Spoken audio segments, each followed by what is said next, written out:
Welcome back to the Mowing in the Dark podcast. I am your host, Aaron Sutter. Thank you for tuning in to another episode. Guys, it's a beautiful day outside today. A little breezy, a little chilly, but other than that, it's a beautiful day, so I'm excited. Just got back from the gym a little while ago. Just been a good day. It's been a good day, a productive day so far. And I know I always start my podcasts like this. I don't know why, but I do. So anyway, guys, thanks for joining me here on the podcast. Thank you for joining me on YouTube.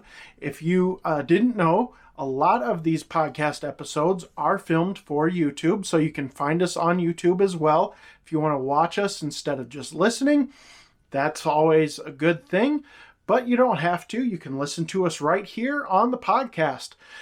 Guys, today, I want to talk to you about a book that I'm reading by Stephen Covey, and it is not the book that you're thinking of, but we're going to get into that in just a second. But first, I want to play the show, I don't know what you want to call it, the show notes or whatever. I can't think right now. So I'm going to play the show announcements. Thank you, Marty. I don't have a Marty. And we will be right back right after this. All right, guys, we are back. So this book that I am reading right now is by Stephen Covey. I'm going to hold it up here for the YouTube followers or, watchers, whatever. This book is called First Thing First, and it is a really good book so far. I'm only in the second chapter, but it's very challenging already. So a lot of you think, when you think of Stephen Covey, you think of the 7 Habits of Highly Effective People book. That's also a great book, but this one, I don't even know where I got this book. I got it somewhere, but I don't remember where I got it. But anyway, it is really challenging already, and I want to pose a question to you guys that Stephen Covey poses in the book to the reader. And it was really challenging to me. So I want to just go over that and maybe get some thinking going on your end and maybe spur some thought for you, okay? So chapter 2 is called Urgency Addiction. And I got really thinking about this. Urgency addiction, all right? So everything's a crisis. You're always running around like a chicken with your head cut off. Everything is so important. It has to be done right now.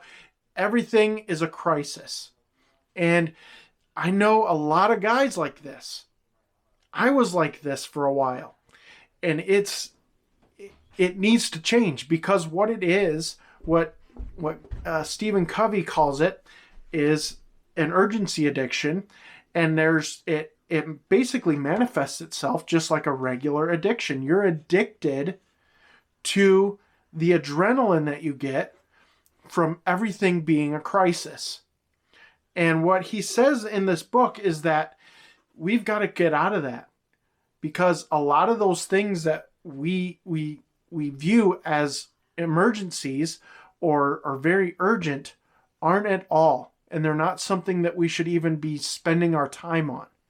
All right, so this book, I would say this book is more for a business owner that has employees rather than a solo business operator like myself. However, I think you can pull things from this book that would help you as a solo entrepreneur, as someone that's just doing all the work themselves. So the question that Stephen Covey asked that I really had to think about, there's actually 2 of them, but I'm going to ask one right now. What is the one activity that if you did superbly well and consistently would have significant positive results in your personal life?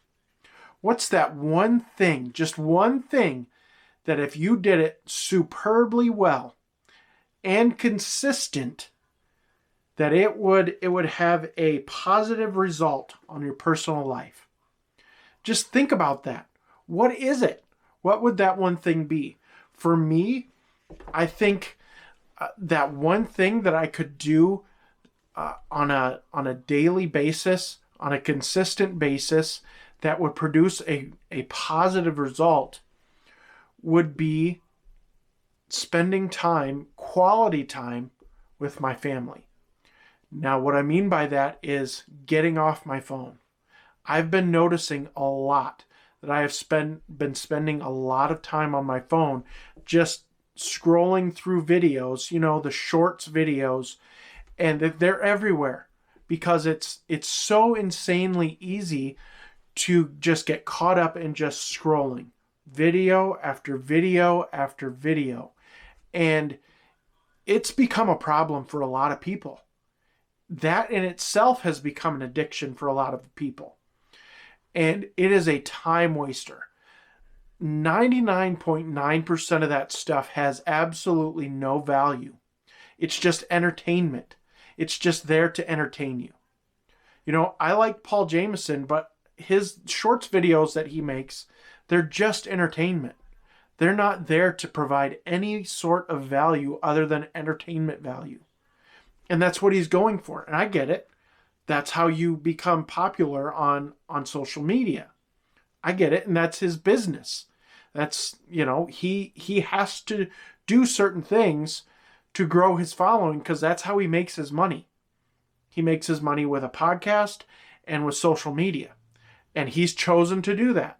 I've chosen not to do that. I make a little teeny tiny sliver of money from social media, but nothing worth note. Okay? But when we get addicted to things like that, it can become a real problem. And so for me, that's the thing that I've noticed, that if I were to stop doing that, it would be a big, big help. So I don't know what it might be for you, but for me, that's one of the biggest things for me that I have to change is getting off my phone, getting off of social media.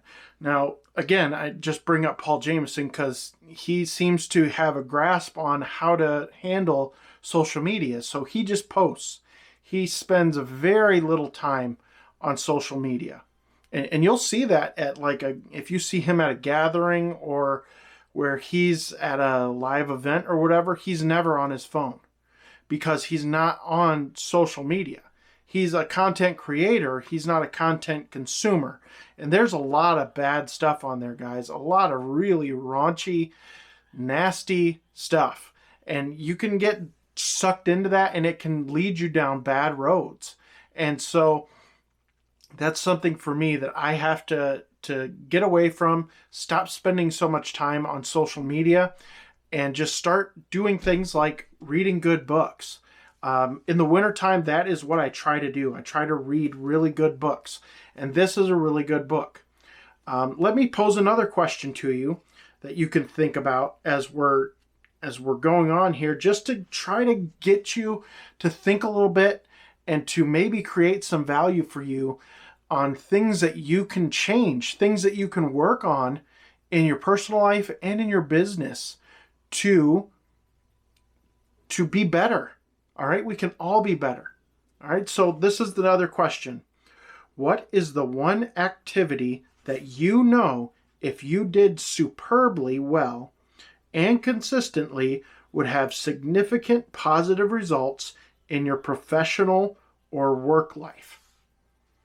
Now, there's a few things that I can think of, but one thing that I think of in my work life that I could do superbly well is getting out the estimates on time and doing a really good job on estimating. Now, I don't do a whole lot of estimates these days because I don't advertise. And I don't advertise because I'm full. I can't take on any more people unless I hire somebody. And so I'm kind of in that spot where I'm like, oh, I don't know. So this spring, I'm really considering maybe trying to hire somebody. I don't know how that's going to go. I don't know how the economy is going to go. I don't know any of that.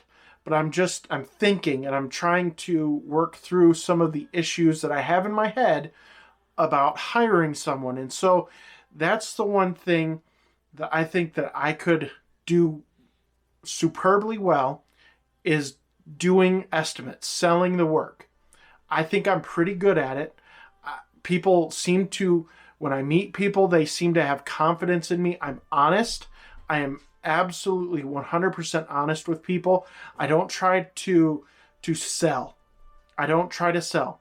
If I don't think that I can do their property and do it well, I tell them, I don't think I can do your property and do it well. And that's, people appreciate that. And so I also try to recommend people, if there's something, if there's somebody that I think that can do it better, then I will recommend that company. And so those are a couple of things that I think of. And then this urgency addiction, they have a whole urgency index thing. You can rate yourself in here. And it asks a bunch of questions, and then you rate yourself 1 to 4 or 0 to 4. And you can then score yourself and see if you're addicted to urgency. And it's really interesting. And then Stephen Covey also gives you this, I'm holding the book up to the camera here. He gives you this thing that you can look at. It's like this 4 squares, and on the side it says not important on the bottom 2 squares and important on the top 2 squares. And then on the very top it says urgent. It's got an urgent column, and then on the other side it's got a not urgent column. And so things that are urgent are like crises, pressing problems in your business, deadline-driven projects, meetings, preparations, things like that. And then the not urgent things are preparation, prevention, values clarification, planning, relationship building, true recreation, empowerment. And then on the not important under urgent, and this is the section where he says these need to go. Like, these need to be done away with. Like, you don't even need to think about these things. Interruptions. Some phone calls. We get that a lot here in this lawn care business, is phone calls. And I don't even answer my phone. If you guys want to hear more about that, there's an episode a ways back that I did that's entitled, I Don't Answer My Phone. Let me explain. And I'd go through why I don't answer my phone and how I get away with that. All right. So, and you can too. It's very simple. It's really easy, especially for a solo guy. Okay. So some phone calls, some email, some mail, some reports, some meetings, many proximate pressing matters, many popular activities. They're not important. They're not important to getting the job done or doing your job. They're not. And then the 4th column here under not urgent and not important, trivia, busy work, some phone calls, time wasters like time on the phone, escape activities such as like if you're going to escape, you're going to go play golf. You're going to take an afternoon off and play golf. That's not helpful. Irrelevant mail or email, excessive TV. Those are all things that we don't even need. So the bottom half, we don't even need to mess with. All right. It's just really the only 2 columns you have to worry about are the top 2, the first and second column under urgent and not urgent, but important. All right. So that's just some of the things in this book. First Thing First by Stephen Covey. And I'm really enjoying this book. I want to get more into it. I'm not very far into it so far. But those 2 questions, if there was one thing in your personal life that you could do really, really well, and it would have an impact on your life, what would that one thing be? And then the same question for your business or your work. What would that be? And then work on that. Be the best at that. Spend time on that. Be consistent at that. We see this a lot with people, the big people that are on social media, like the Spencers, like Brian's Lawn Maintenance, like who else? There's a bunch of them. What it takes is being consistent and focusing on that one thing. It's consistency, and it is improving and improving and improving. That's what I'm trying to do here with this podcast. I'm trying to be very consistent, uploading a podcast every Tuesday, Thursday, and Friday. Why do I do those days instead of Monday, Wednesday, and Friday? The reason I do Tuesday, Thursday, and Friday is a very simple reason. On Tuesday and Thursday, there are very few podcasts that come out. And so I want to help fill the void in the content world where there is some content that comes out on Tuesday and Thursday, and then Friday is kind of a by episode for me because it's a faith episode. And so this podcast is about business, faith, and freedom. And it is so important to me that you guys understand that with business, to have the best business that you can, you have to have faith. You have to have faith in God. And to have faith in God, that brings freedom. And so it all works together. And I'm trying to work that together in this podcast. And another part of that is family for me. Now, I didn't have room to put family on there. I just wanted 3 main things that I focus on. But business, faith, and freedom. I'm not talking political freedom. I'm not talking about that. I'm talking about personal freedom. I'm talking about religious freedom. I'm talking about spiritual freedom. All right? Because we can have the best business in the world, but if we don't have faith in God, and we're depressed, and we're anxious, and we just feel alone, and we feel like there's nothing worth living for, then that's not freedom. We have to have it. We have to have both. We have to have business and faith to get freedom. And so that's what this podcast is about. I want you guys to have a really good business and to be able to grow in your faith. And as a result of those 2 things, have freedom. Because that's where they're going to come from. If you have a job, there's not a lot of freedom there. If you're tied down, there's not a lot of freedom there. But if you own your business, even if you do all the work yourself, you can have a sense of freedom. But the only way you can have that freedom is with faith. True freedom comes from faith. All right? So to combine those things, because you want freedom in your personal life, that's freedom from, the drudgery of going to a job. So you own a business. And then faith freedom. Those 2 things ultimately lead to freedom. Guys, I hope that this podcast helped you out a little bit. I know it's a short podcast today, but I'm telling you, I wanted to talk about this. Just those 2 questions can have a huge impact on your life and your business if you answer them and then start working on them. All right? So, guys, that's it for this episode. I know it's a short and sweet episode, but I really, really hope that you take these questions to heart and really ponder them and really start working on that one thing that you can be consistent at and do really, really well, and just charge forward with that one thing. One thing in your personal life and one thing in your business life. You will start to see some real traction when you focus on just those 2 things.